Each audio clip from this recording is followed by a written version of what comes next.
At isa sa mga pinakamahusay na pagsusukli ng katapatan sa Panginoon ay ang pagbabasa ng Biblia sa tama at angkop na paraan para kung ano ang intensyon ng Diyos na gamit ng Biblia ay siyang matupad sa ating buhay.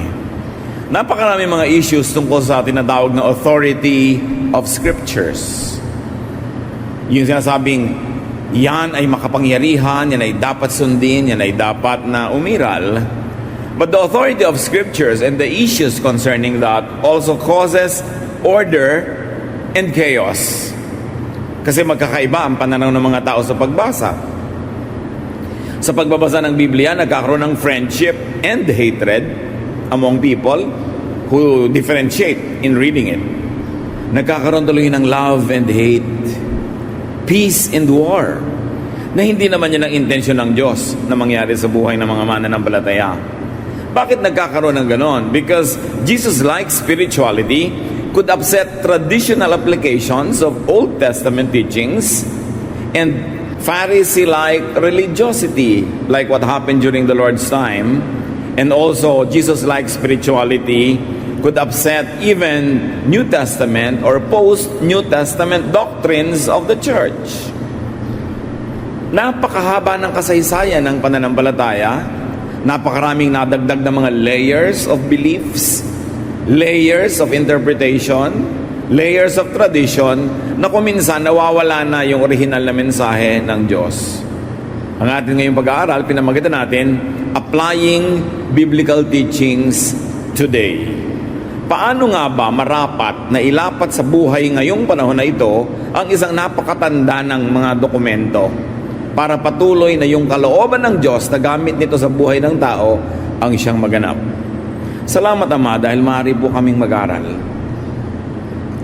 Dalangin namin, turuan niyo po kami. Kayo ang manguna. Tinig niyo ang aming madinig. Dalangin namin, Ama, na ang inyong pong kapangyarihan ay maramdaman naming lahat. Ang inyong liwanag ang siyang maging guide namin sa pang-araw-araw na buhay. Forgive us our sins. Cleanse us, O God. Teach us how to read the Bible and how to apply it in our lives today. Be our teacher. We seek you, Father, in the name of your Son, Jesus. Interestingly, yun po mga churches, mga tao, mga mananampalataya na sinasabi nilang sila ay Bible-based. They believe in the authority of Scripture. Marami na rin sila mga verses na hindi sinusunod, hindi pinapansin ngayon. There are many verses that are ignored and unheeded today. They got lost in history. Either buong nawala sila o part by part na hindi na sila ino-observe ng mga tao. For example, Leviticus 20 verse 9. If you curse your father and mother, you will be put to death. Pag sinabi mong biblical ka, pag mayroong isang anak na sumagot-sagot ng pabalang-balang sa magulang, dapat patayin. Pero wala nang gumagawa niyan ngayon, even among the very so-called conservative churches. Christian churches do not apply this now. Leviticus 20:10, if a man commits adultery with the wife of his neighbor, both the adulterer and the adulteress shall be put to death. Pagka merong nangalon niya, isang lalaki na kanyang sinipingan ng babaeng asawa ng iba, pareho silang papatayin. Sa katunayan, hindi lang ngayon yan, hindi na ginagamit. Pati nung panahon ni Jesus, nangalahati na lang ang paggamit. Kaya ang gusto na lang nilang patayin nun yung babae, hindi na yung lalaki. Naiba na rin yung reading nila. Leviticus 20:14, it isn't natural for a man to marry both a mother and her daughter, and so all three of them will be burned to death. So pag ginawang partner ng isang lalaki ang mag-ina, silang tatlo daw ay susunugin hanggang mamatay. Sino ang gagawa niyan ngayon? Sino ang gumagawa?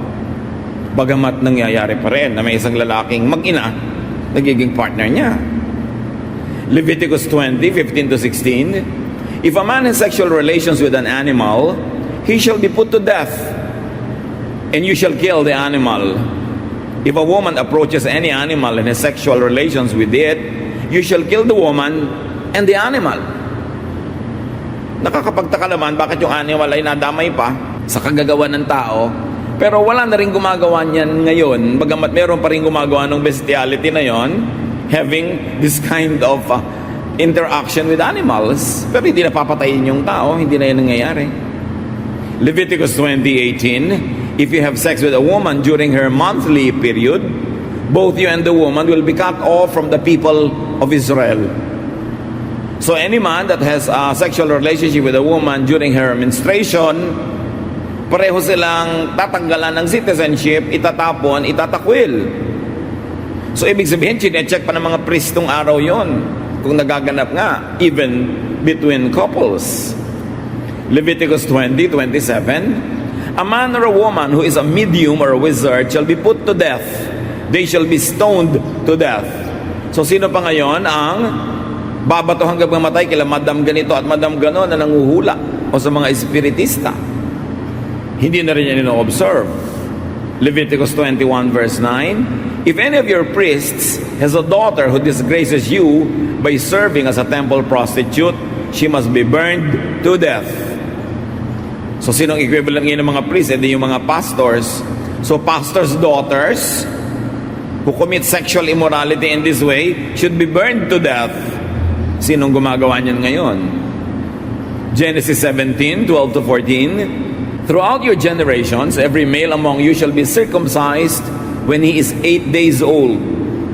Any uncircumcised male who is not circumcised in the flesh of his foreskin shall be cut off from his people. So lahat ng lalaki, pag 8 days old, kailangang tuliin. Pero sino pa ang nag-o-observe yun ngayon?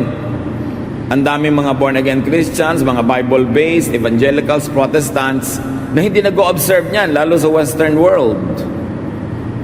The same people who are very strict about all other verses don't observe this verse. See, nakikita ko, bakit natin po iniisa-isa ito? Kasi gusto ko makita nyo how selective the church has been in obeying. Uncircumcised men supposedly cannot be in the fellowship, much less to lead or to minister. But again, strict and so-called conservative churches ignore this teaching now, because they only select which sins to continue hating today and which sins to ignore, according to the Old Testament. Leviticus 20:13, it is disgusting for men to have sex with another, and those who do will be put to death just as they deserve. Interestingly, many churches continue to stick to the spirit of this teaching much more than other Old Testament regulations that they now conveniently ignore. Why they choose this, why they choose not this one, is a subject to a lot of wonder and puzzle. Leviticus 21:17-19, no descendant of yours can ever serve as my priest if he is blind or lame, if his face is disfigured, if one leg is shorter than the other, if either a foot or a hand is crippled.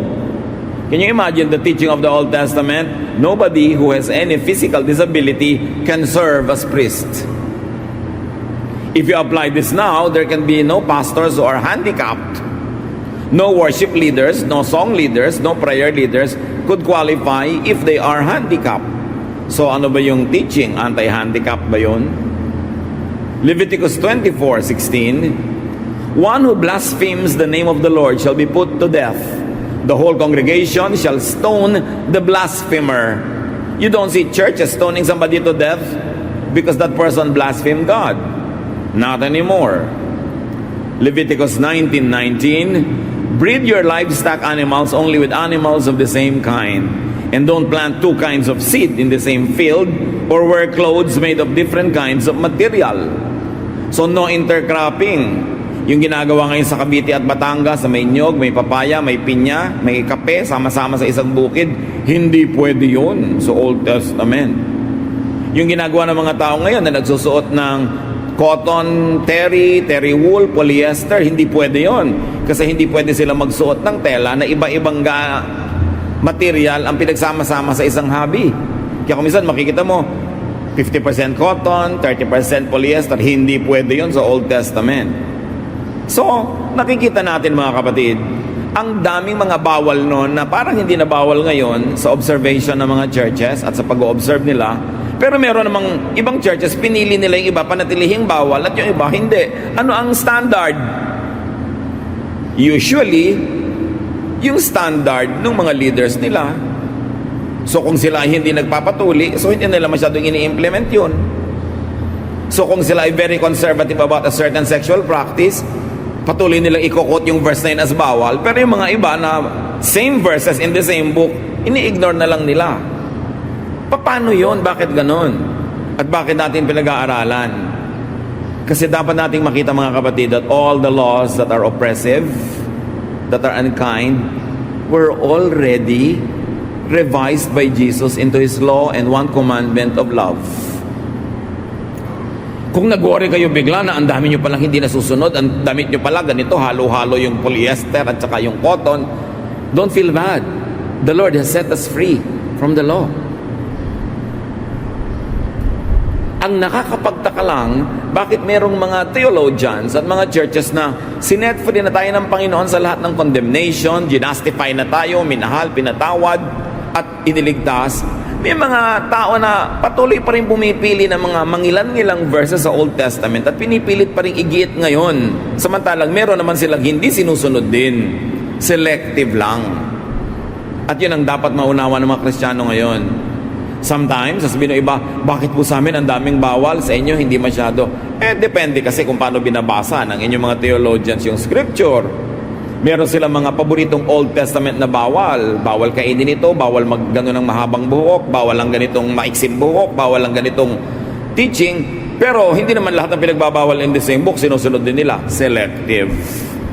Kaya dapat ngayon, ang tao, sapagkat ang Biblia ay nasa kamay na ng lahat, hindi lang isang kopya na hawak lang ng isang priest, dapat lahat nagbabasa, lahat nag-aaral, at lahat nagpapasya kung saan siya tatayo.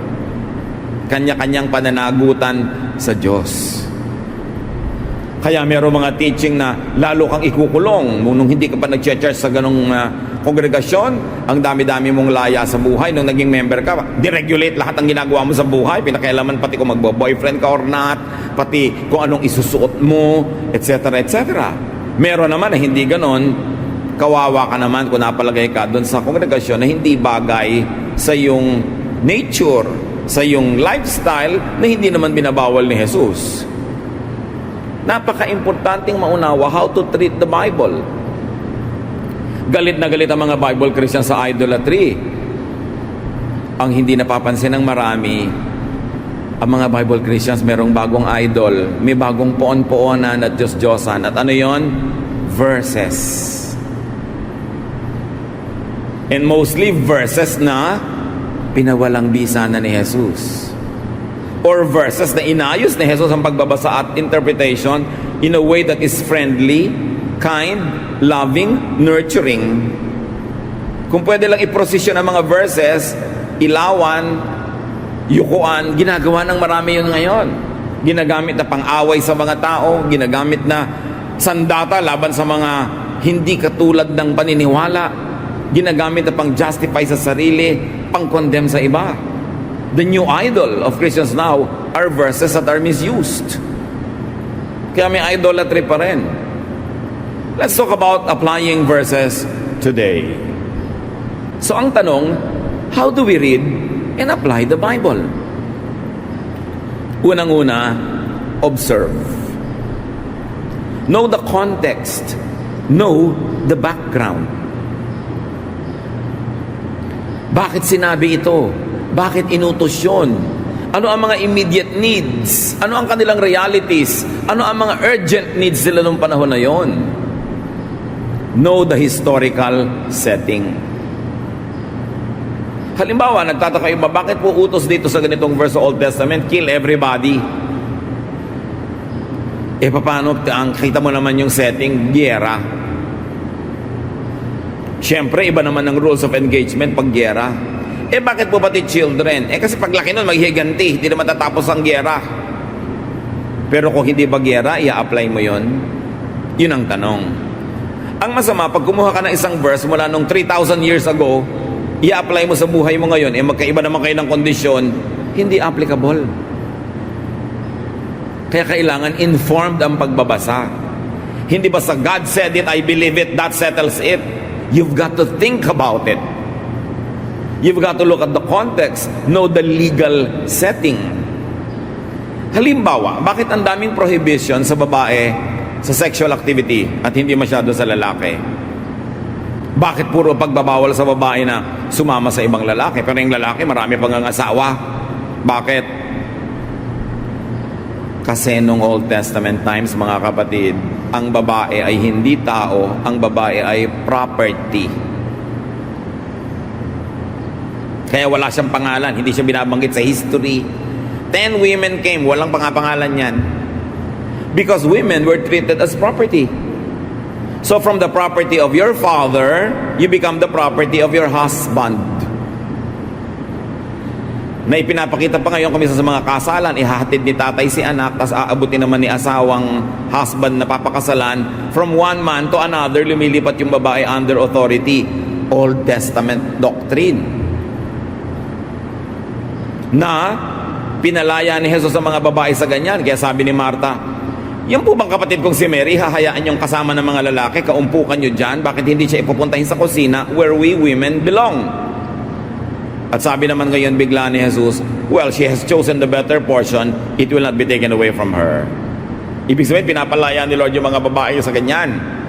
Kaya nga mula sa Galilee to Jerusalem, kasama niya sangkaterabang babae. Anong ginawa ng mga babaeng yon? They actually left their domestic concerns to do the ministry. And yet, pagkatapos ni Jesus, ang mga disciples, ang mga writers of the New Testament, renewed the tradition of women being under the authority of men. Kaya ngayon, malilito ka, kanino ba ako susunod? Sa sinasabi ni Jesus that women are free? O sa sinasabi ni disciple na ganito na dapat under the authority of men ang women? Kaya nalilito ang maraming Christians. At kaya natin pinag-uusapan ngayon, dapat pa bang i-memorize yan that Jesus and His name is the name above all names? That all authority on heaven and on earth were given to Him. Therefore, the teachings of Jesus should supersede all teachings of the Old and the New Testaments that are inconsistent with His doctrine of love and freedom. Mabalik tayo sa mga babae na property. Hindi nyo ba napansin yung 10th commandment? Exodus 20:17. You shall not covet your neighbor's house, property. You shall not covet your neighbor's wife, or male or female slave, or ox, or donkey, or anything that belongs to your neighbor. Napansin nyo ba na yung wife, katumpok ng ox, ng donkey, ng mga buriko, ng mga kabayo, baka, katumpok siya ng mga kasangkapan, bahay at lote, kasi nga property sila nun. At kaya galit na galit yung Old Testament sa babaeng may asawang nakikipag-sex sa iba, kasi what is violated is not anything that is moral, but illegal, because she is the property of her husband, and therefore must not be used by another man. Legally, yun yung crime. Eto ngayon ang tanong na dapat pag-usapan. Ganyong hindi na itinatrato ang babae na property ng man, paano na yon? You see? That's why it is important to study Scripture. Hindi basta kukuha ka ng verse, sabi ng ganitong verse, ganong chapter, ganito, tapos aalipinin ka nung verse na yun for your life, mali naman pala yung gamit. So this is about men's properties. Kung naiba na yung context na yon, i-apply mo pa yung verse na yon the same way? Yun ang tanong. So if you really would like to apply Bible in your life, you should understand the cultural setting. Bakit ganun sinabi? The values, traditions, and the trends during the time when the verse was written, or more importantly, during the time when the verse was implemented. You know, the verses were written much later. Matagal yan, oral tradition lang, and then isinulat. Hindi kasing tanda nung pagsusulat yung tradisyon. Mas matanda pa yung tradisyon, nasulat lang much later. Halimbawa, context. Ang oil, pag ginagamit nung araw, pampagaling sa mga may sakit, pambibigay ng comfort sa mga may mga kung ano-ano, disinfectant yan. Yan ay may mga clinical value. James 5:14. Are any among you sick? They should call for the elders of the church and have them pray over them, anointing them with oil in the name of the Lord. So ang ibig sabihin, kung merong may sakit, gamutin. to gather, to anoint with oil is not only isang magic puna sa noo na anoint with oil and you expect a magic, a miracle. To anoint with oil is probably to clean the whole body, to massage it with oil, to clean the wounds, to bandage them and put oil. It's a medical ministration coupled with prayer. Hindi katulad ngayon na hali kayo lahat ng may sakit, papahiran, tatalsikan ng konting langis and you expect healing. Nagiging parang magical ritual yung ginagawa, wala sa context ang paggamit ng oil. Because oil was a medical thing. 1 Corinthians 7:12, Paul says here, to the rest I say, and I, not the Lord, clear si Paul, ako lang ang may opinion nito, hindi ang Diyos. If any believer has a wife who is an unbeliever, and she consents to live with him, he should not divorce her. Nilinaw mismo ni Pablo, ako lang ang may ideya nito ha, hindi ito galing sa Diyos. So it's a personal opinion. It should be read only as a personal advice of Paul and not as an authoritative doctrine to apply to all people at all times, which many people do now. Sabi ni Paul ganito. But Paul very often says, I, not the Lord, says this. Ibig sabihin, optional. Kung tatanungin niyo ko, ganito ang stand ko dyan, pero stand ko lang yan. Ang mahirap lang hindi lahat ng sinabi niya o sinabi ni Pablo, sinabi ni James, nilagyan nila ng label na opinion ko lang to. Ito ang tingin ko dyan. Ang nangyayari ngayon, pag nakita ngayon sa Bible ng mga tao yung mga sinabi na yon, jujusin na nila yung verse. Magdusa ka, magdusa ako, magdusa tayong lahat pero sundin natin. Yun ba ang intensyon ng Diyos doon? Halimbawa, sabi din ni Paul kay Timothy na laging sira ang tiyan, 1 Timothy 5:23, no longer drink only water, but take a little wine for the sake of your stomach and your frequent ailments.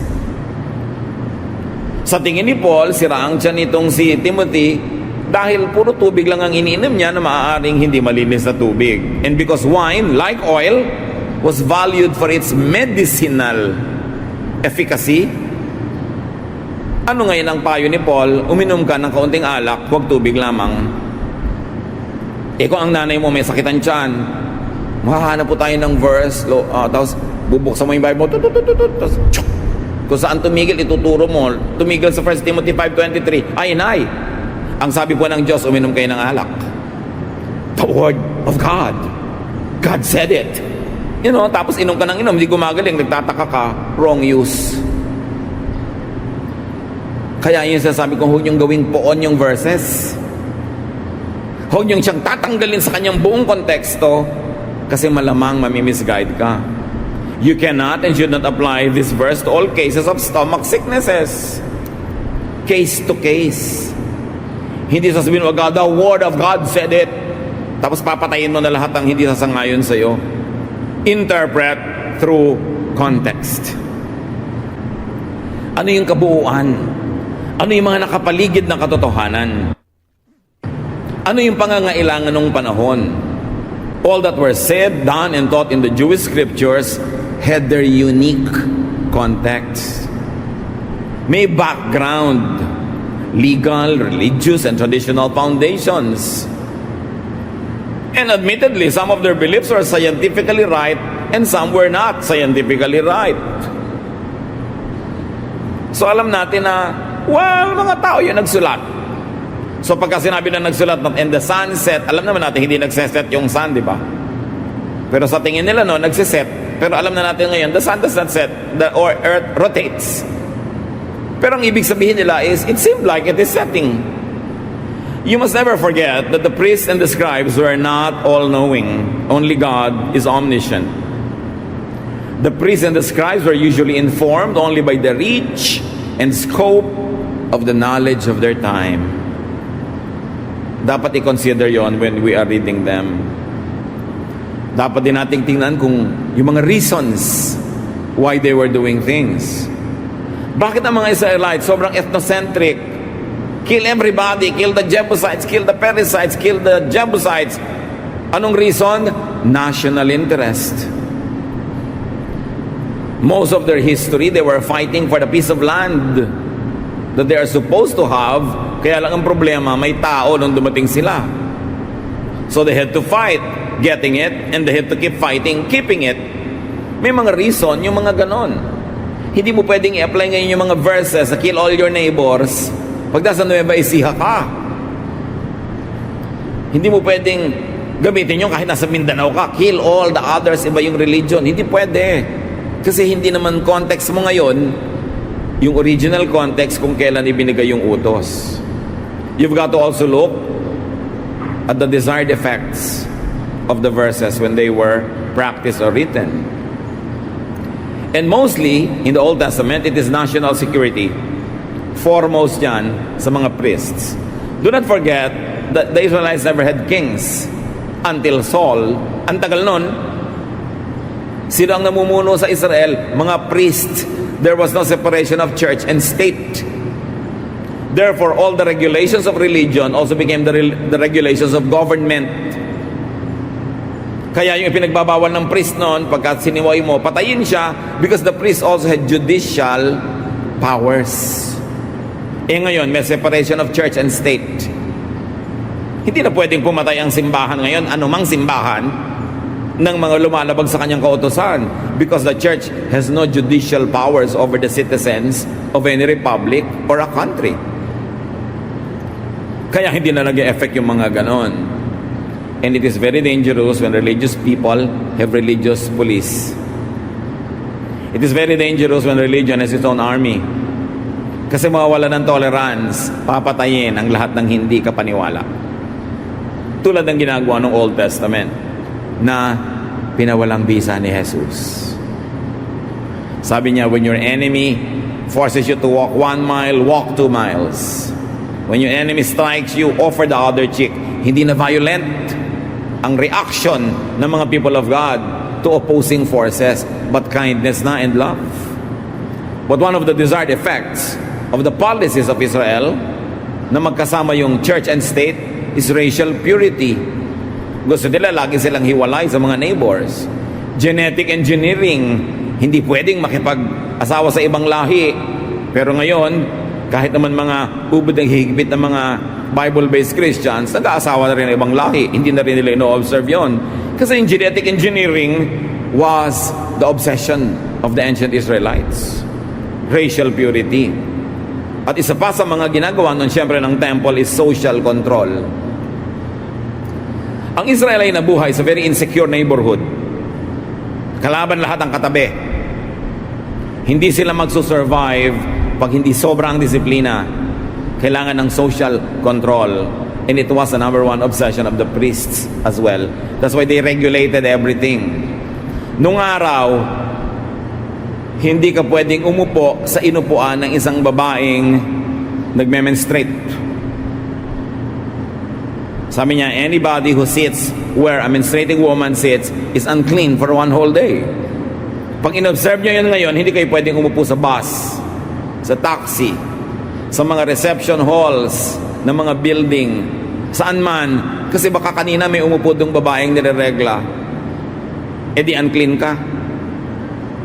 Bakit yun hindi na ino-observe, pero may pinipili pa rin i-observe nakatabi nun. So selective na lang. Kaya tatanungin mo na lang ang sarili mo, bakit di pinanggigigilan ko against this verse, pero itong verse na to gustong-gusto ko, aminin mo na lang na kasi yun ang personality mo. Huwag mo sasabihin because it is God's will. Either everything or nothing. Hindi selective.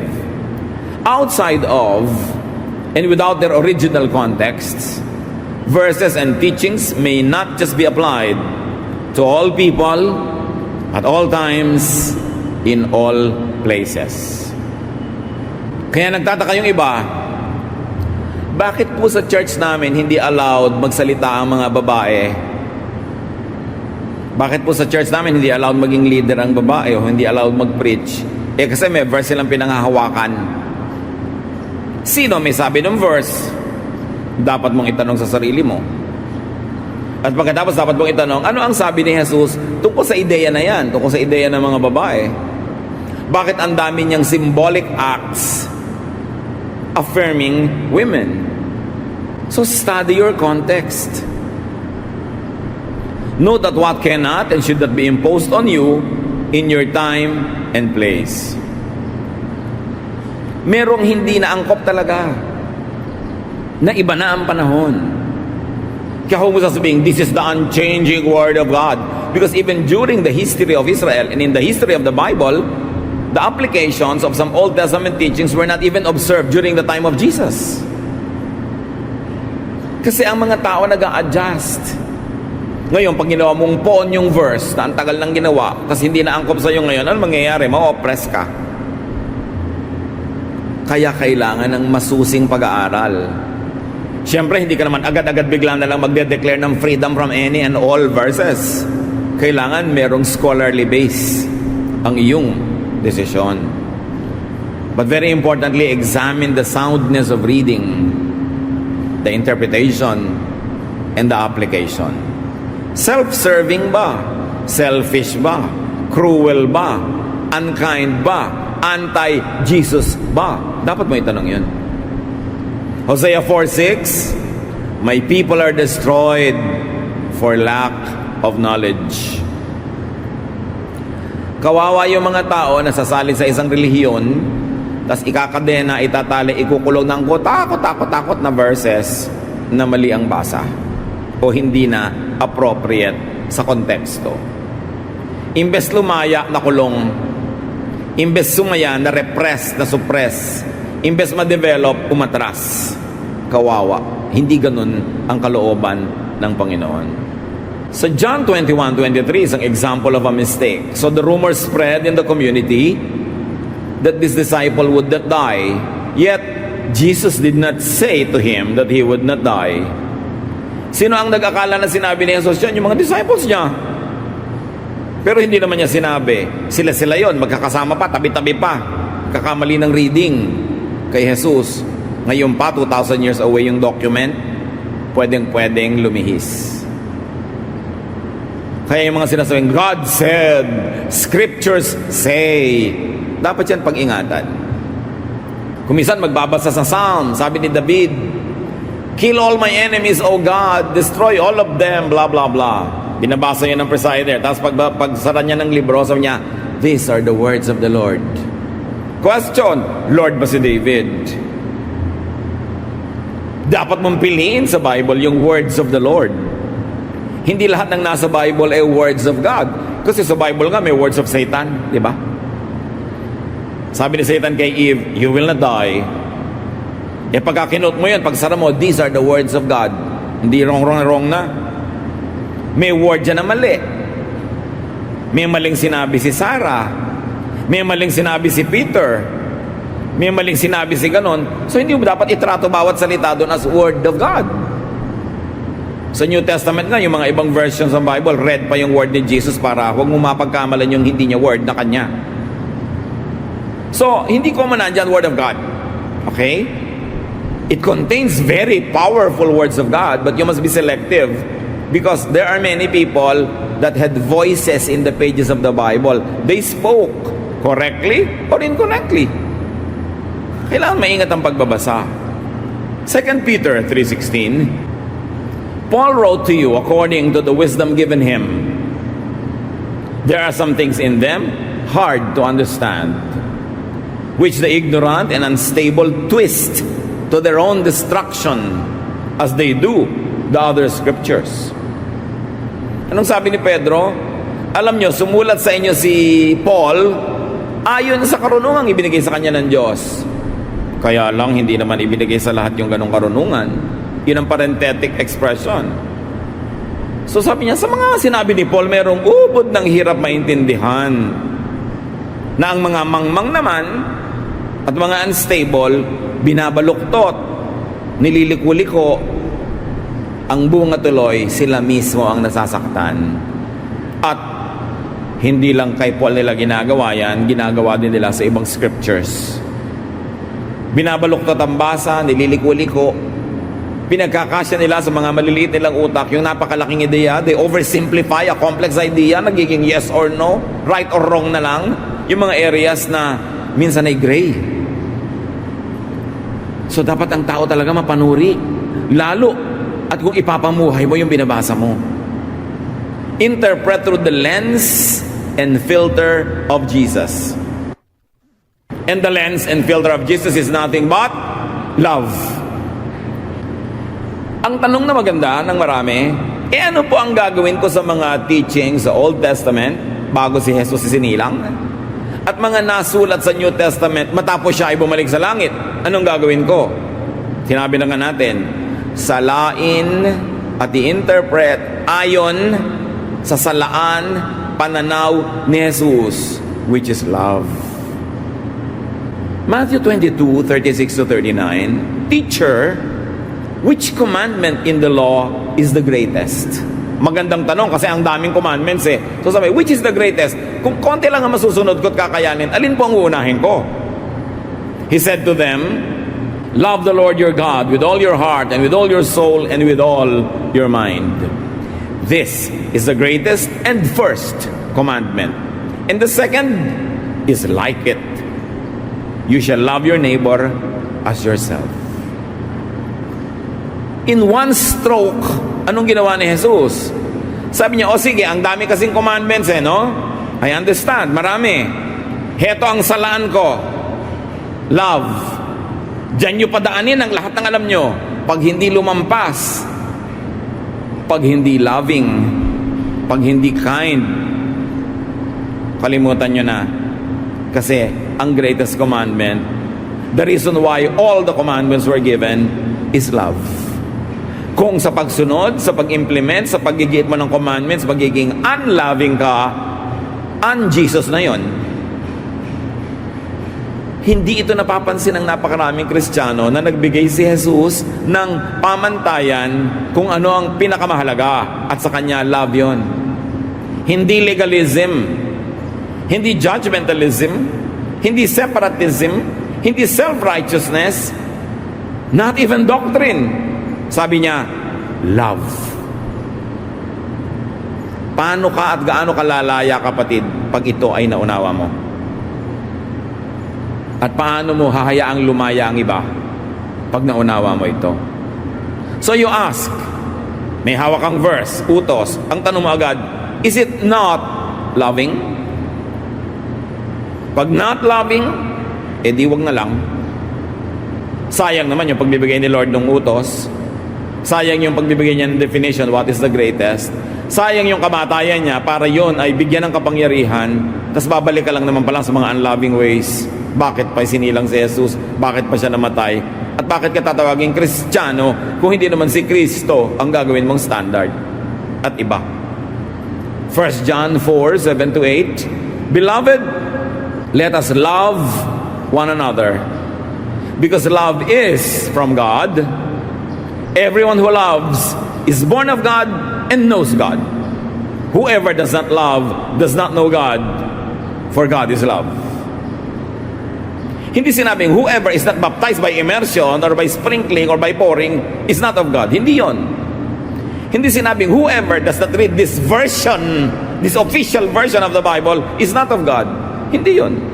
Hindi sinabing whoever has long hair or short dress or whatever is not of God. No.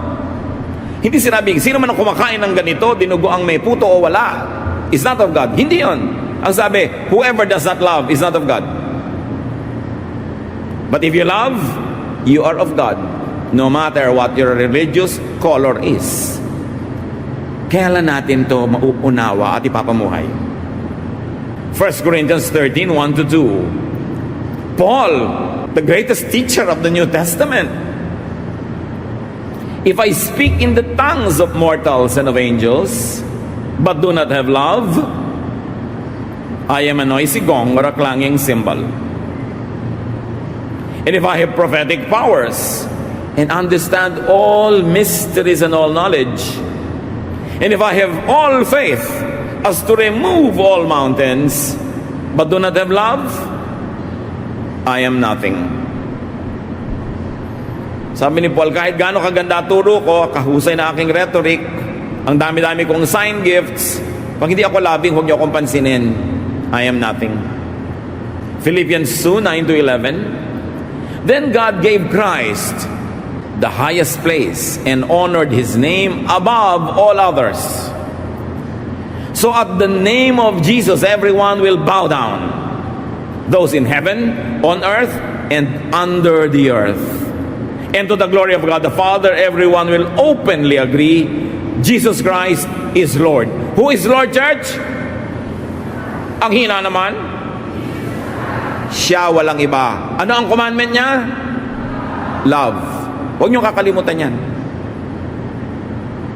Bakit hindi niyo dapat kalimutan? Kasi maraming lilito sa inyo. Huwag ka kay Jesus Christ makinig. Makinig ka kay ganitong prophet. Makinig ka kay ganitong disciple. Oh, sabi ng verse. Huwag ka sa love makinig. Makinig ka sa discipline. Makinig ka sa doctrine. Makinig ka sa distinctives. Kanino dapat makinig? Jesus Christ. Because His name is above every name. And His only one commandment is love. Mahirap ba yung maintindihan? Leave unloving traditions to history, to the museum, as Jesus very clearly and powerfully did. Huwag magpaalipin sa mga kaugaliang unloving. Huwag mang alipin ng mga kapatiran with unloving ways. Relax. Enjoy the journey with the Lord. He did all the work. We are here standing by the grace of the Father through Jesus Christ, His Son. So bago ka mag-implement ng anumang verse, you ask, is it loving? Oo nga, may verse, but is it loving? Sabi ng verse, batuhin ito hanggang mamatay, but is it loving?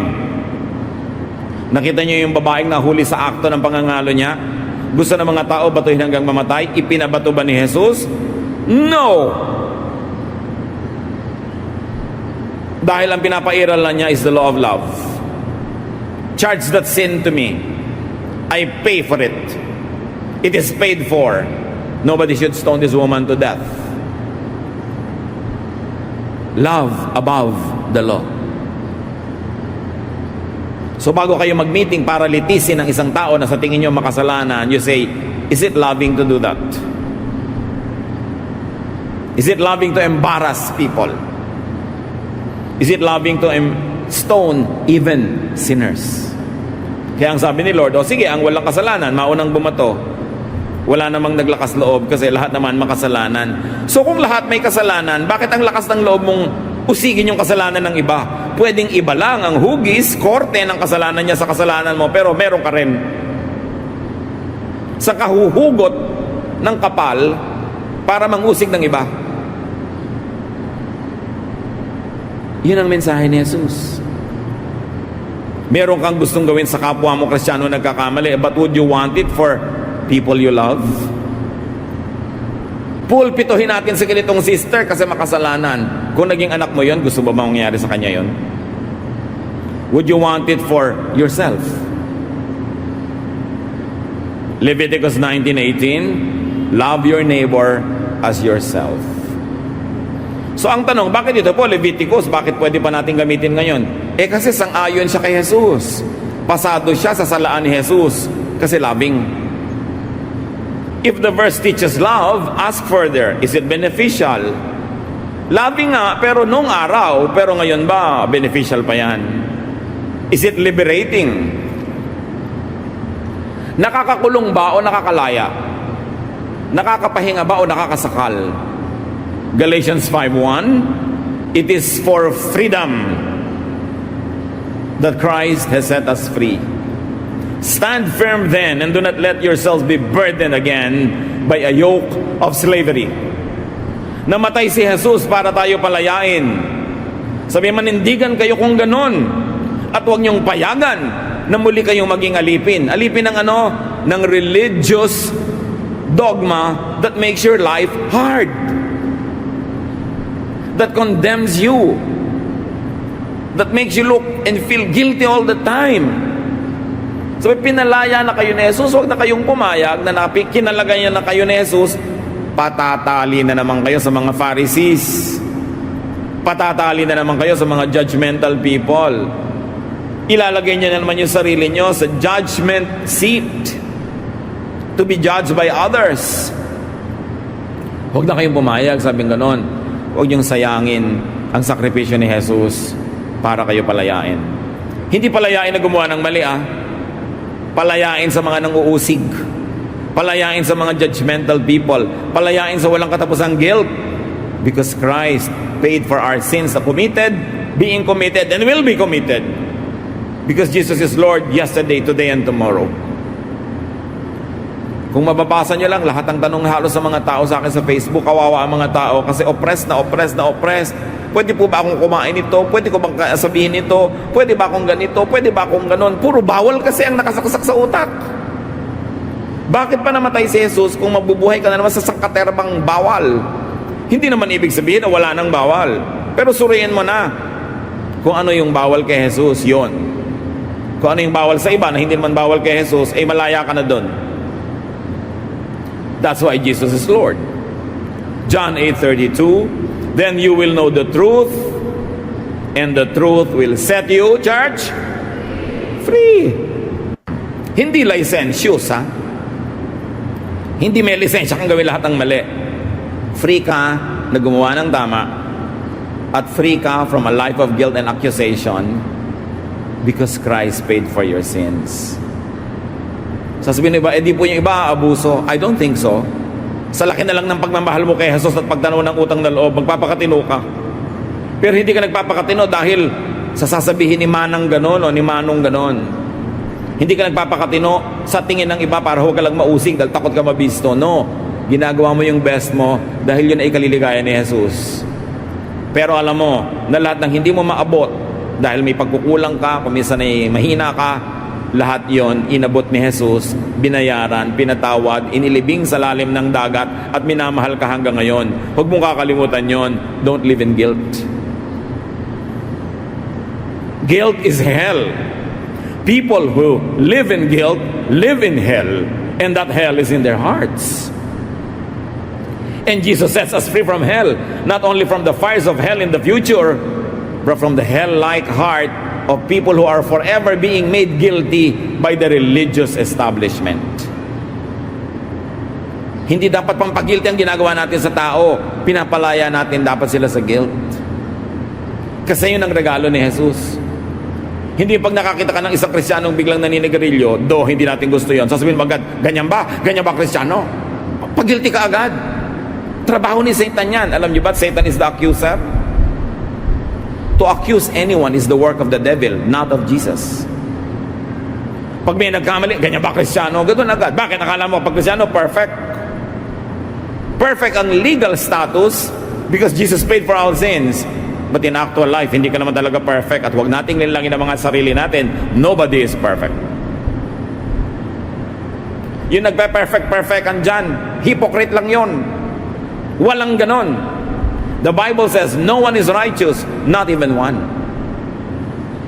And the Bible is clear, all have sinned and fall short of the glory of God. Kaya sabi ni Jesus, sino man ang walang kasalanan, bumato na. Kailan tayo huling ng bato ng isang taong iniisip natin makasalanan? Hindi yan gawa, yan ang hindi gawa ng Kristiyano. Kaya pagka meron kang ginawang mali, sabi agad ni Manang, ganyan ba Christian? Sagot mo rin, bakit ang ginagawa nyo? Ganyan ba Christian? Nanguusig kayo? Pareho lang tayo, Manang. Magbatuhan na tayo, simulan na natin. O kung ayaw makipagbatuhan, huwag kayong mambato. Nabubuhay lang tayo sa awa ni Jesus. Walang pwede magyabang. Awang-awa si Jesus sa mga religious people of His time. Not the leaders, but the followers. Hirap na hirap sila. Ang daming batas. Ang daming dasal. Ang daming bawal. Laging guilty at guilty at guilty. Buong buhay na relihiyon, guilt pa rin hanggang mamatay. Kaya sabi niya sa Matthew 11:28-30, sa mga taong pagod na sa guilt, sa pahirap ng religion, if you are tired from carrying heavy burdens, come to me and I'll give you rest. Take the yoke I give you, meaning not the yoke that the Pharisees give you. Put it on your shoulders and learn from me. Not from them, from me. I am gentle and humble, not like them who are proud and harsh and cruel. And you will find rest. This yoke is easy to bear, and the burden is light. Kaya pag kami nagtatanong, paano po magiging tama ang interpretation ng verse? Itatanong mo, is it easy and light? Because Jesus wants it easy and light. Kaya may biglang, gagawin natin very practical. Pastor, hirap na hirap po kami sa buhay. Wala po akong trabaho, lubog kami sa utang. May nag-alok po sa akin ng trabaho, pero may trabaho po pag linggo. Ayaw po ng pastor ng trabaho pag linggo dahil daw Lord's Day yon. Ano pong gagawin ko? Ano yung light na reading? Eh di tanggapin mo yung trabaho, anak. Umattend ka na lang sa Wednesday service. Hindi lang Sunday ang Lord's Day, every day. This is what I mean, interpret it when it is easy and light. I could be legalistic and say, the Lord says respect the Sabbath. Do not work. Just be in the church the whole day. Pero si Lord nga nagpa-work ng Sabbath para lumaya ang tao. At sabi niya, Sabbath was made for man, not man for the Sabbath. It was made for the good of man, so that man would be mandated to rest. But if the man does not choose to rest, that's his choice. So may mga oppressive readings. Namamatay na sa gutom, ayaw pa pagtrabahuhin pag linggo. Nag-church na nung umaga, pero pauli sa gabi, required pa rin. At required din yung midweek. Ang dami-daming requirement. Ang tanong, after 40 years of practice, mas banal ka ba talaga doon sa isang taong nasa labas ng church na hindi nag-church kahit kailan? Yun ang tanong. Mas bumuti ka ba talaga? Mas bumait ka? Siyempre, mabuti naman talagang attend para marami kang feeding. Pero hindi naman dapat gawing obligasyon. Dapat pleasure. It's your pleasure to worship the Lord with the brothers and the sisters. Hindi dahil chinecheck yung attendance. Malalagay sa bulletin board ang pangalan mo pag absent ka. Pressure na yon. Hindi na yon easy and light. So you ask, is it restful? Yung reading ko ba restful? If not, freeze the verse. If yes, apply it. Kasi dumaan sa sala ni Jesus at pasado. How do you read the Bible? Apply it after you've understood it. But remember, Jesus is the standard. Jesus is the new covenant and agreement. Jesus is the measure of all things. Colossians 2:9, for in Christ all the fullness of the deity lives in bodily form. Lahat ng pwedeng malaman tungkol sa Diyos Ama, nalaman sa pamamagitan ni Jesus sa Kanya lang. Colossians 1:15, He is the image of the invisible God, the firstborn over all creation. Yung Diyos na hindi nakikita, nakita kay Jesus. Siya ang tingnan. 2 Corinthians 4:4, the God of this age has blinded the minds of unbelievers so that they cannot see the light of the gospel of the glory of Christ, who is the image of God. Binubulag daw ng Diyos-Diyosan ng mundong ito ang mga tao para hindi nila makita yung tunay na katuruan ni Jesus. Laging ang reading natin, the God of this world is Satan. Pwede ding religious systems that are not faithful to Jesus, pwede rin matawag yun na God of this world. Kasi kung merong number one pambulag ng mga tao, erroneous religious belief. Yan ang malakas makabulag. Yan ang nagpapalakas ang loob na maging kriminal ang mga tao, pumatay sa ngalan ng Diyos. Matthew 3:17, and the voice from heaven said, This is my son, whom I love. With him I am well pleased. Kanino pleased ang Diyos? Sa ganito bang prophet? Sa ganito bang disciple? Kay Jesus. Siya ang anak ng Diyos. Siya ang katuparan ng lahat ng gustong ipatupad ng Diyos. Siya ang physicalization of the invisible Spirit God. Siya ang dapat mangibabaw. John 1:29, the next day, John the baptizer saw Jesus coming toward him and said, Look, the Lamb of God who takes away the sin of the world. Paano inalis ni Jesus ang kasalanan ng mundo? Number 1, binayaran niya lahat. At number 2, pinawalang bisa niya ang kutakot-takot na batas na nagde-declare na makasalanan tayo. By taking away the law that condemns, Jesus took away our sin. Parang ganito, nakalagay, no parking, nagpark ka, di guilty ka. Ngayon nagpark ka bukas, guilty ka pa ba? Tinanggal ni Jesus yung sign na no parking. So dalawang paraan. May nakalagay no parking, nagpark ka, sabi ni Lord sa police, charge it to me. Meron namang paraan, nagpark ka, hinuhuli ka ng police, nung tingnan nyo, wala naman palang signboard na no parking. So ano yung crime? Jesus took away the law that condemns and replace it with the law that loves. Namnamin nyo yun, ang lalim, ang sarap. Pinalaya niya tayo sa panguusig ng law. John 5:45, Jesus speaking, don't think that I will be the one to accuse you to the Father. You have put your hope in Moses, yet he is the one who will accuse you. So niya, huwag niyong isipin na uusigin ko kayo sa harap ng Ama. Si Moses na lagi niyong kinuquote, ang kanyang mga law, ang kanyang mga batas, siya ang magkokondem sa inyo at yung mga batas niya. Not me. Because my law that applies to you is the law of love. How can you be guilty when the law is love? Your only guilt will be if you are unloving. Pero yung tagtad ng mga listahan ng mga utos ni Moses at mga kautosan ng relihiyon, magigilty ka talaga pag yun ang dinala mo sa Panginoon. Pag sabi ng Diyos, paano kita tatanggapin dito sa langit? Eto, dala mo lahat ng listahan ng law. Eto po lahat ng law na sinikap kong sundin. Nasunod mo bang lahat?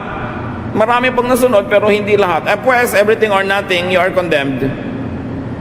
Yun ang daladala mo kasi, law of Moses.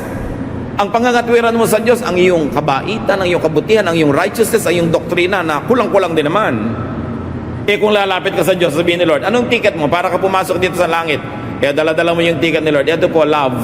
Jesus loves me. If Jesus loves you, then I love you back. Pero may isa lang kondisyon. Did you also love others? Kasi di ba, love God and love others as yourself? Love ko po ang Diyos, religyoso po ako, pero hindi po ako loving sa iba. Chismosa nga po ako Di ba?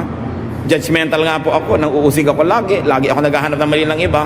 Love ko po kayo, Lord, pero yung iba, hindi po masyado. Hindi pwede. Because the ticket is love. Sabi ni Jesus, love God, and then love others as you love yourself. So ang ticket, anong ticket nyo pagharap nyo sa Diyos? Mga commandments, mga doktrina, mga do's and don'ts, o the love of Jesus? Isa na lang ang dapat nyong gawin kasi ginawa na ni Lord yung kalahati. He already loved you. You just have to love others. Yun ang New Covenant. Yun ang tunay na New Testament. Yun ang bagong kasunduan ng Diyos at tao. Hindi nakabatay sa batas ni Moses, kundi sa batas ni Jesus. Love. Jesus gave a new command. Jesus gave just one command. And that's none other than love. John 13:34, but I am giving you a new command.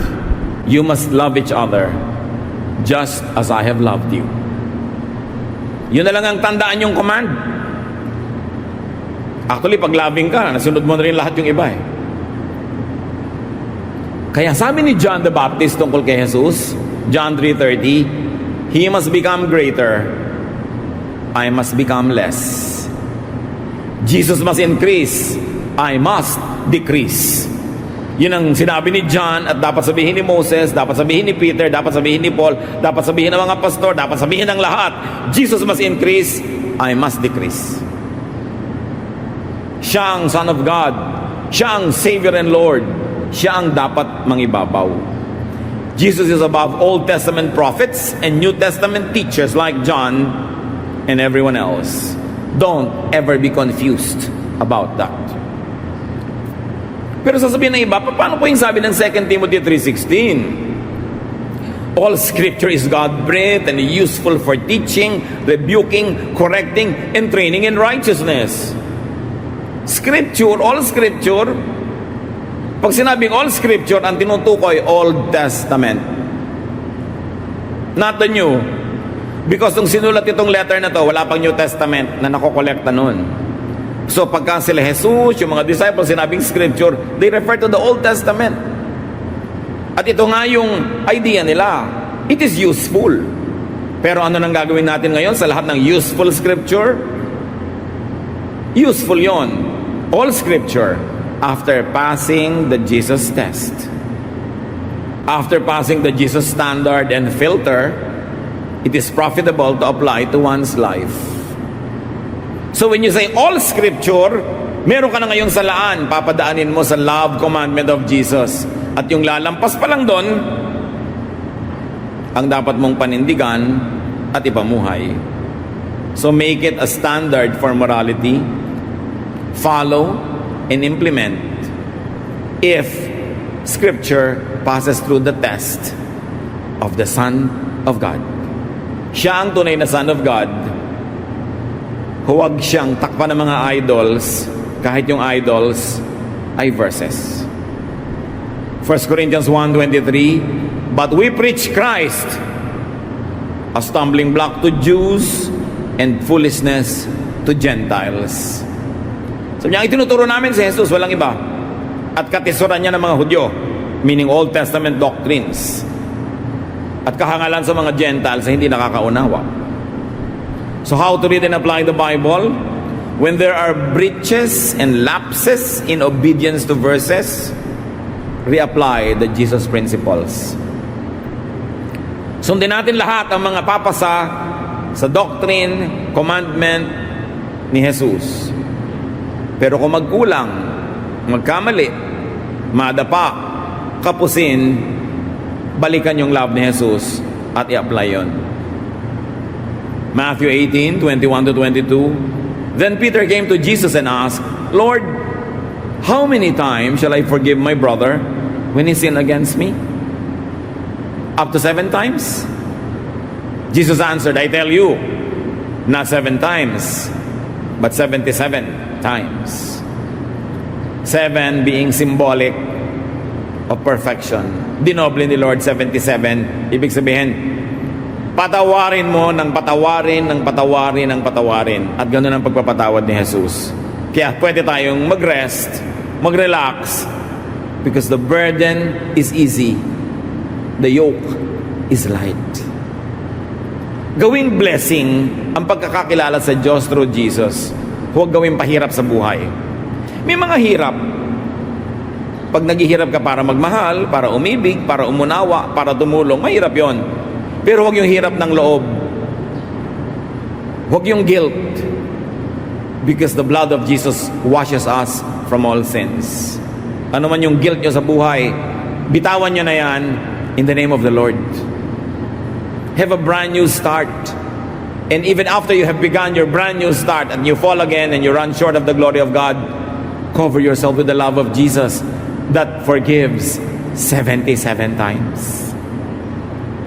Pag lang naunawa yan, tsaka mapapahinga ang kaluluwa. At pag lang pahinga ka na, hindi ka na defensive, hindi ka na offensive, doon ka lang talaga makakapagmahal ng kapwa. Panginoon, salamat sa pag-ibig niyo sa amin na ipinahayag niyo sa pamamagitan ni Jesus. Salamat hindi si Moses ang aming daan tungo sa iyo, kundi si Jesus. Salamat hindi yung mga commandments nila, kundi yung commandment ni Jesus. Kayong may kapangyarihan at nawa ang iyong salita na aming diringgin ay magbigay buhay sa amin o lalo pang magpasigla sa buhay na nasa amin na. Salamat, Panginoon, sa ngalan na iyong anak na si Jesus. John 11:1-3. Lazarus was sick. He was from Bethany, the village of Mary and her sister Martha.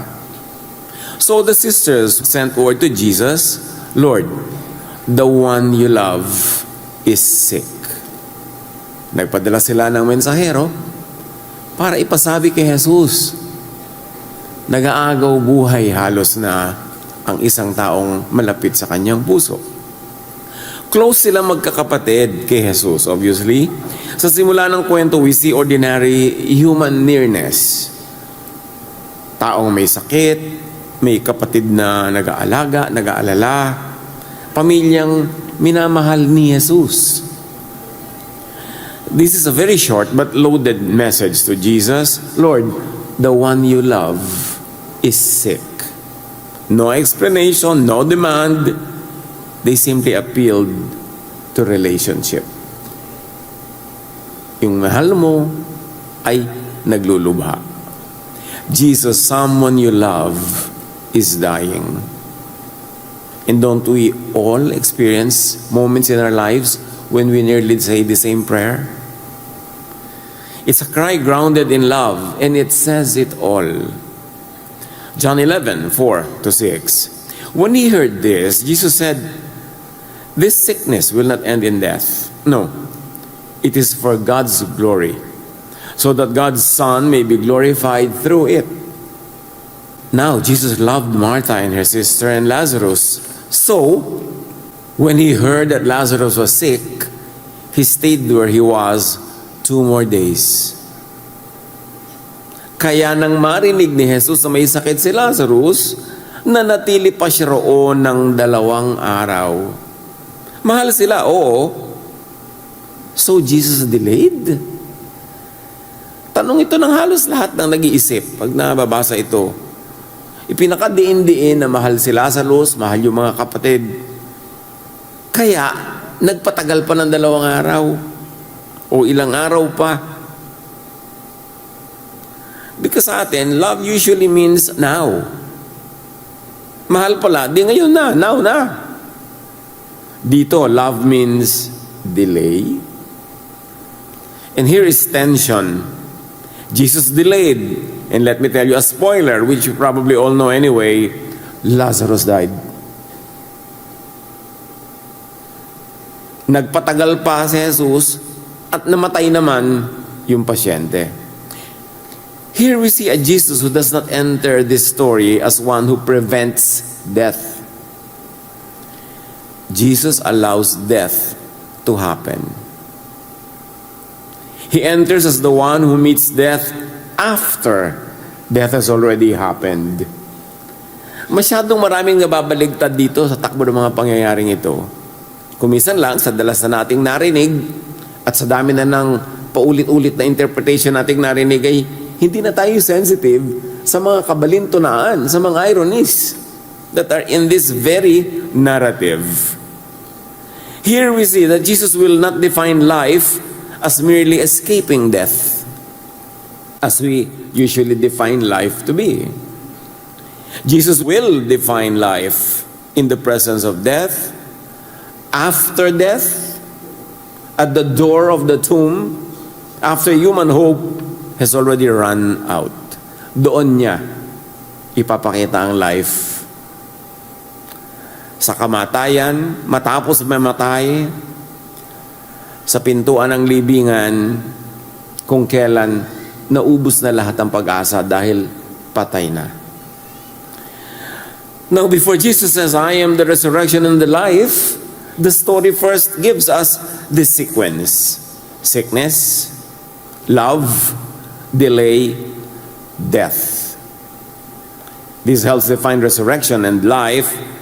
Death is the detour and the way to life. Parang baligtad talaga. Yung kamatayan, ang pintuan, patungo sa buhay na walang hanggan. Finally, pumunta na si Jesus sa Bethany kasama ang disciples. But by then, patay na si Lazarus. Nang dumating sila, 4 na araw nang nalibing. Very dead. Decomposing na.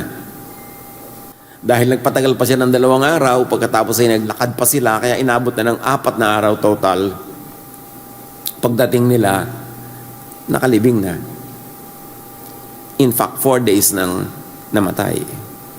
And here's another aid in understanding resurrection and life. Meanwhile, sinalubong ni Martha si Jesus. Remember, siya nagpatawag. John 11:21-22. Lord, if you had been here, my brother would not have died. And we hear this phrase many ways, many times. Kung nangyari lang ito, kung lang sana ito ay naganap, hindi mamamatay ang namatay. Kung nagkaganito lamang, gano'n, sabi niya, kung dumating ka lang, hindi sana namatay ang kapatid ko. This is grief, talking to Jesus. May pain, mayroong disappointment, mayroong, bakit ngayon ka lang? Merong sayang. But importantly, hindi dinaan sa tampo. Hindi lumayo si Martha kay Jesus. Martha brought the pain to Jesus. Hindi niya itinanggi na merong pain. Tulad ng ginagawa ngayon in their religious performance because they think religion expects them to not have pain. They deny the pain because they think that's what God expects of them, although religious tradition usually expects it of people. But Martha brought the pain to Jesus. Hindi itinago, hindi ginlamorize, hindi ginglorify, hindi ginawang religious performance na minsan ay nagaganap. She said the hard line directly, kung narito ka sana, hindi sana namatay ang kapatid ko. Pero sinamahan naman niya agad ng, but I know that even now, God will give you whatever you ask. May bawi agad. Sabi niya, kung sana narito ka lang, hindi namatay. Pero alam ko, anuman ang hingin mo sa Ama, ibibigay niya. Kahit ngayon din. That even now phrase is important. Hindi na before death, hindi na while Lazarus was still sick, hindi na habang may chance pa, even now, napatay na. 4 days na. Too late na sa human timeline. Martha still leaves room for Jesus. Na walang too late. Late, yes, but never too late. Late by the standards of people, but Martha gives Jesus that elbow room to move. Tinawag ni Martha si Mary na naiwan sa bahay muna, pero sinalubong kasi ni Martha si Jesus sa daan. At dumating si Mary, lumapit, lumuhod sa paanan ni Jesus. At gayon din ang sinabi, kung dumating ka lang agad.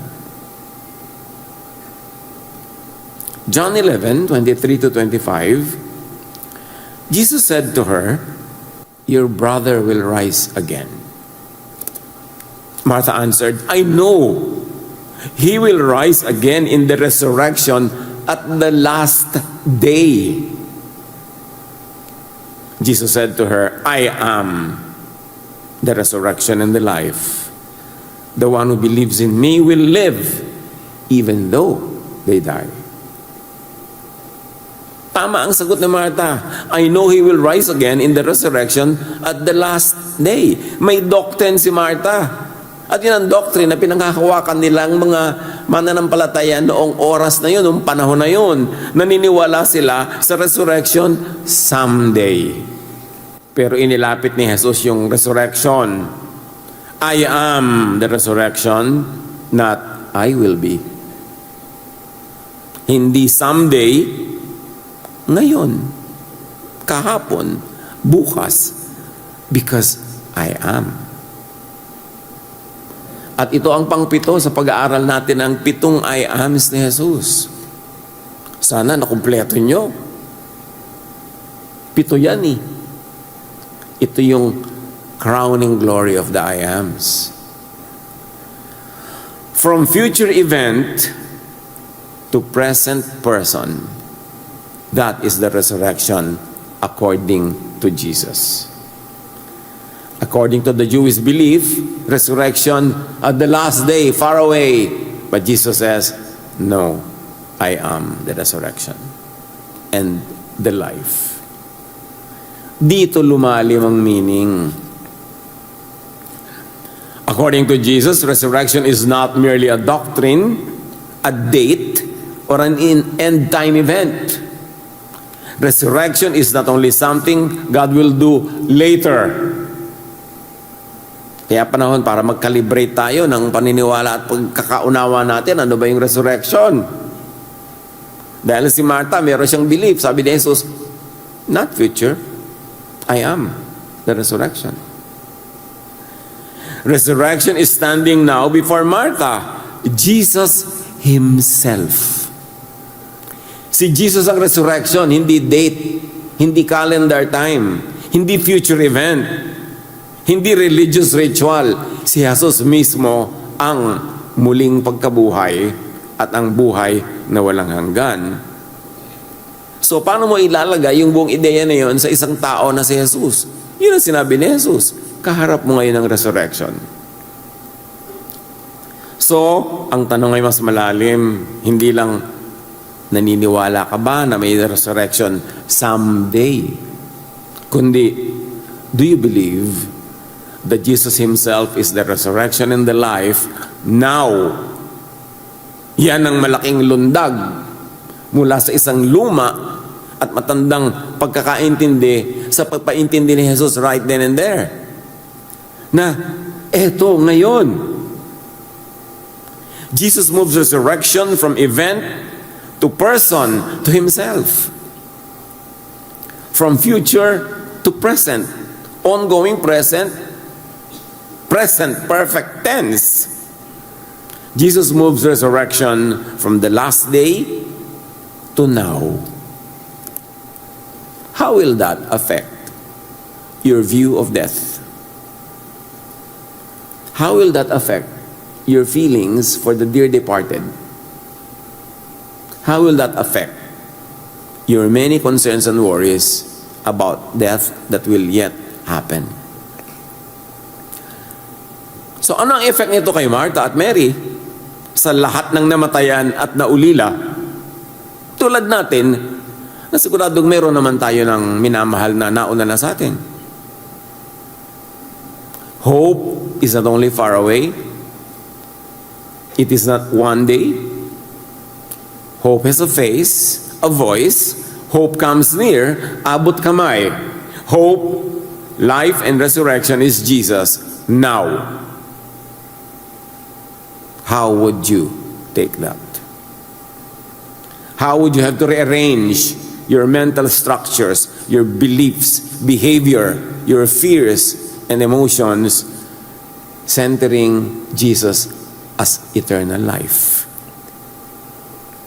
Now, yung sinabi ni Jesus na now, plus or minus 2,000 years ago na yung sinabi. Hindi ang tagal ng effective dapat yon. Effective ba sa atin? O nakakulong yung isip natin sa isang makalumang pananalig na tulad ni Martha. Sabi niya, alam ko, mabubuhay siyang muli. Doon sa malayo pang end time. Sabi ni Jesus, anong end time pinagsasasabi mo? Ako ang buhay na walang hanggan. Martha's belief was real, but it was still incomplete. It needed to be Jesus filtered, updated to Jesus' full revelation, tulad ng sinabi ni Jesus sa harapang yon. So kung tinanggap yun ni Martha, which we believe she did, at hopefully nang marami pang ibang nakarinig, na-update ang kanilang pagkaunawa sa eternal life. Na i-attach nila kay Jesus sa ever-present time frame ang eternal life. Napakalaking kamandag ng kamatayan ng matatanggal pag naunawa ito. Now, many Jews believed that at the end of the age, God would raise the dead and set everything right. Although many Jews also did not believe in this. Kung akala natin yung mga Jews ay isang pananalig, one solid faith and statement of faith, no. Sila man ay napakaraming nagtutunggali ang mga doktrina within their temple system. So maraming naniniwala na mabubuhay ang mga hinirang sa end time na tinatawag. Pero sinabi ni Jesus, ako ang pagkabuhay na muli. At kaharap mo ako ngayon. Naniniwala ka ba dito? Hindi lang naniniwala ka ba na may buhay na walang hanggan, kundi naniniwala ka ba na ako ang buhay na walang hanggan ngayon na? Martha was not wrong. Merong resurrection. But her hope, like the hope of many, was still far away. That belief can comfort a bit, but it can also leave the grieving heart suspended. Yes, nakakabigay naman ng ginhawa sa puso na pag may namatay sa iyong kang mahal sa buhay, ay alam mong, ay balang araw, kakaroon din siya ng buhay na walang hanggan. May konting comfort, pero dapat aminin na napakalaki pa ng natitirang darkness in some corner of the heart. Kasi, kailan pa yun? Kailan pa mangyayari? Nasaan siya ngayon? Anong nangyayari sa kanya ngayon? Yung ganun mga agam-agam, lalo sa isang minamahal. So, obsolete na by then, yung sa oras na yon ang understanding niya. Ang atin, kumusta ang understanding natin sa buhay na walang hanggan? So Jesus moves resurrection from a distant schedule to His own present person. From life will return someday to life is already present in me. I came that you may have life and have it abundantly, and if we're going to add, have it now. Not in some future promise, now. Jesus is recentering the old belief. He is taking a true but incomplete hope and completing it in Himself. Martha says, I know resurrection will happen at the last day. Ang tagal pa. Jesus in effect answers, resurrection is standing before you now. Life is present wherever I am present. Do you believe in this? Do you believe in me? If you believe, therefore I am in you, therefore life is in you now. Na Jesus filter, na-redefine, na-update ang resurrection and life sa encounter na yon. Now we know that Lazarus needed to die for all of this to be understood properly in sequence. Kasi kung dumating si Jesus sa maaga, hindi namatay, o di wala nang usapan, wala tayong nalaman. May dahilan ng lahat. Even what we call delay on God's part, may dahilan yun. Kaya ang tanong ni Jesus, do you believe? Manalig ka lang. O sige, sumama ang loob mo, magkaroon ka ng iyak-iyak dyan, malungkot ka, up to a point, manumbat ka pa. Sige, sabi mo, kung dumating ka lang ng maaga, hindi nangyari ito. Pero, do you believe? Yan ang huwag mong tatanggalin. Do not deny your fear, do not deny your sometimes anger, do not deny your sadness, your loneliness, but keep the faith. Because it will keep you connected to life. Malaking bawas ito sa takot, sa kamatayan, as death could feel like a long dark gap. But if resurrection and life are Jesus Himself now, then the one who belongs to Jesus does not fall into an empty unknown, does not fall into that so-called sleep of death. And Paul later would say this very, very eloquently, absent from the body, present with the Lord. 2 Corinthians 5:8. That's what happens when believers in Jesus die. They are absent from the body, but instantaneously present with the Lord. Death is not a lonely transfer into a dark boarding gate until an unknown time of boarding call. At death, the person goes into the presence of the Lord. Note the victory language of Ephesians 4:8 to 10. When he, meaning Jesus, went up to the highest place, he led away many prisoners. Other versions say he led a crowd of captives and gave gifts to people. It means that Christ had been deep in the earth. Other versions say Christ also descended to our lowly world, to the lower parts of the earth. Jesus went down into the realm of death and rose victorious. And you see, even Jesus himself died. He went through the full circle alongside humanity. Hindi niya sinasabing, hayaan mo mamatay kayo. Meron din kayong buhay na walang hanggan. Siya man dumanas ng kamatayan dahil yun ang ruta patungo sa eternal life. At siya ang tunay na naghawi ng daan para yun magbukas. Jesus did not merely avoid death. He entered it, passed through it, conquered it, and brought life out of it. Note why Lazarus was allowed to die and why we all should allow death to happen. We delay it hanggang pwede. Pero kung nangyari na, like what I always tell and ask people who are bereaved, mga namatayan, tanggapin nyo na.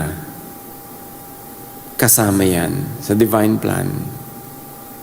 Ganyan talaga ang dadaanan natin. At hindi nyo lang tatanggapin, release the departed. Bumitaw na kayo in some ways para tuloy-tuluyan ang ma-usher yung spirito into eternity. Huwag nyo nang pigil-pigilan. Ang Diyos na ang kumilos. Payagang mangyari ang dapat mangyayari. Kayo ba ngayon meron pang mahal sa buhay na hindi nyo pa nire-release dahil sumakabilang buhay na? Hindi natin sinasabing kalimutan na, talikuran na, huwag nang isipin, kundi release in the heart. Ibigay na talaga sa Panginoon. Huwag nang pigilan pa. Hindi naman sa masama mapupunta eh. And besides, pumunta na. Absent in the body, present in the Lord. Yes, be sad. Magdrama pamisa-misan. Mamiss. But have faith. And operationalize that faith.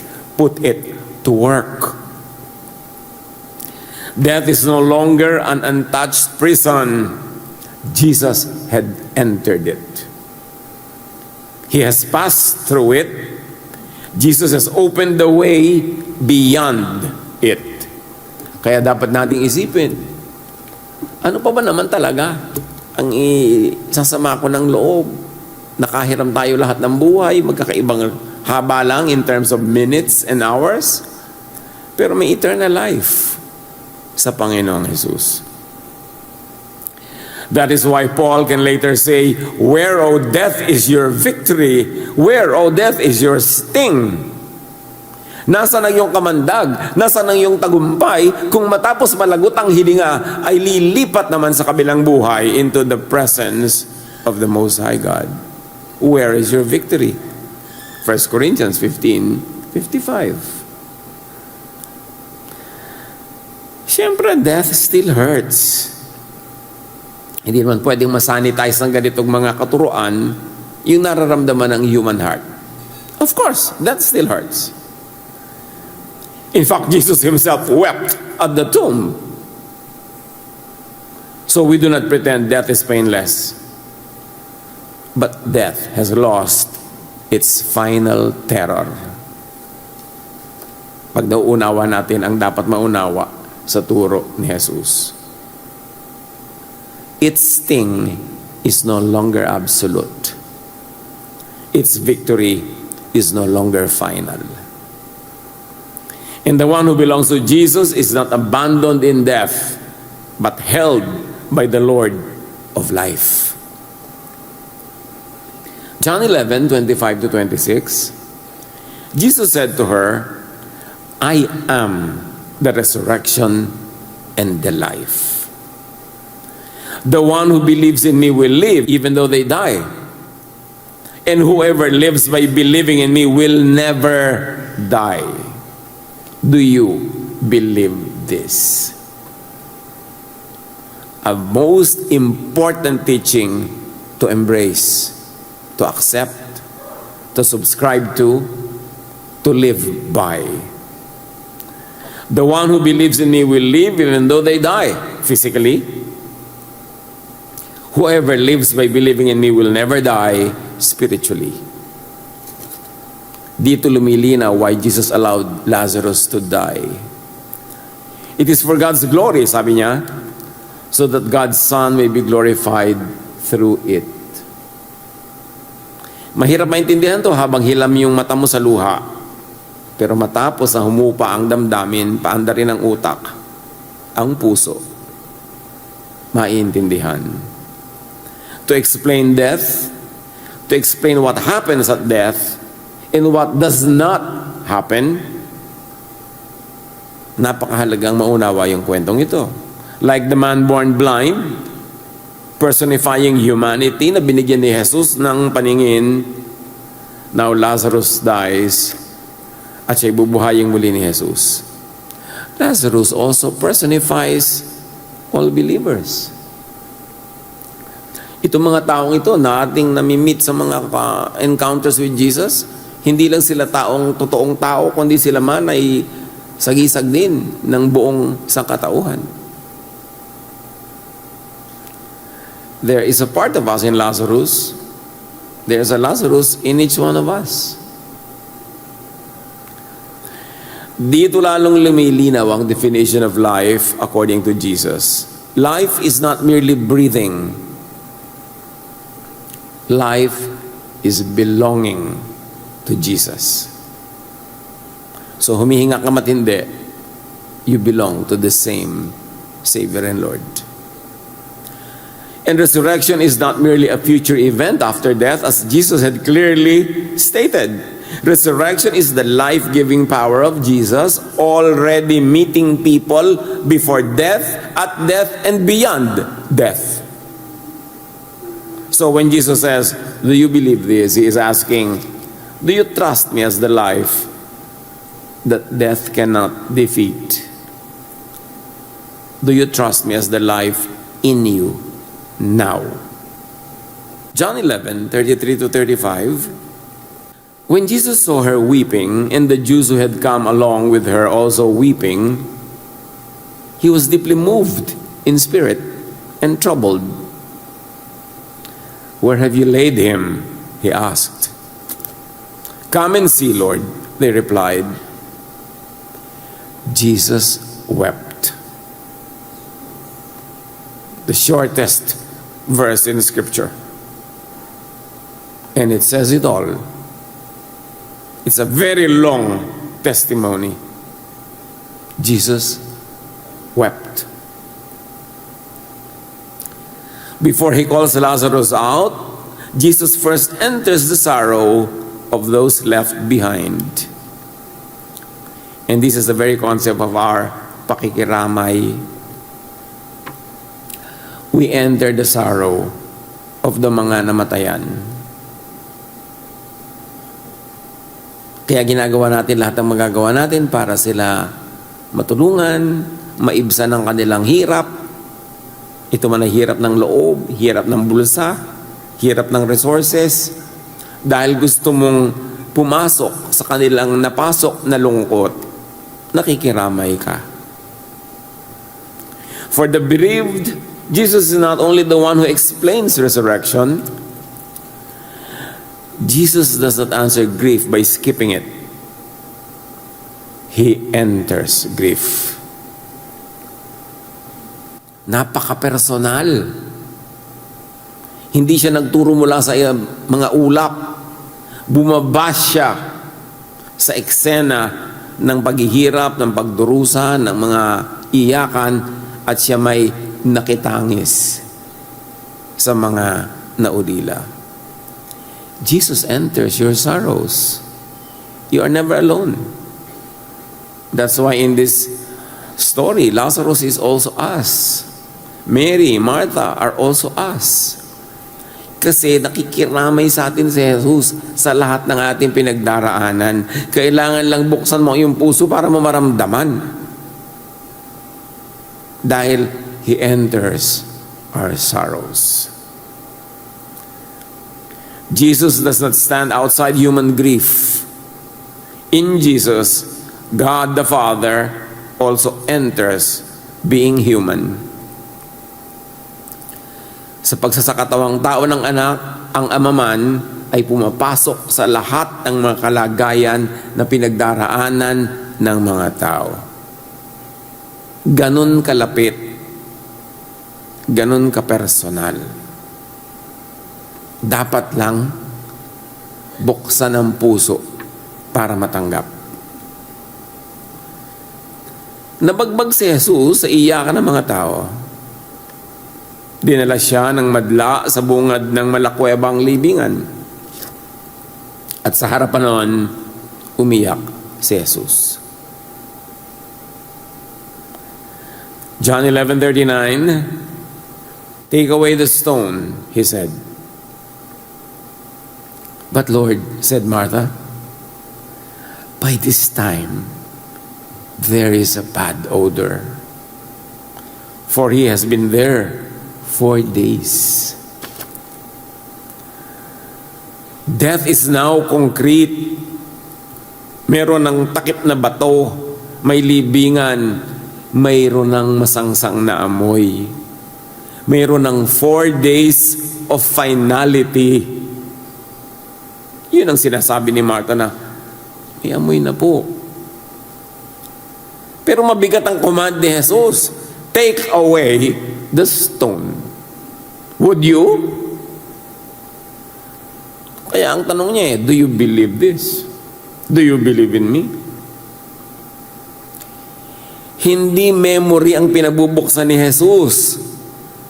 Hindi puso, libingan. Na 4 na araw nang nakasara. Hindi lecture hall ang setting ng lesson na ito, libingan. Hindi nilinaw ni Jesus kung ano ang resurrection and life. Kung saang classroom, nilinaw sa pintuan ng libingan. Resurrection and life are being defined not in safe theory, but before a real tomb. John 11:40, sabi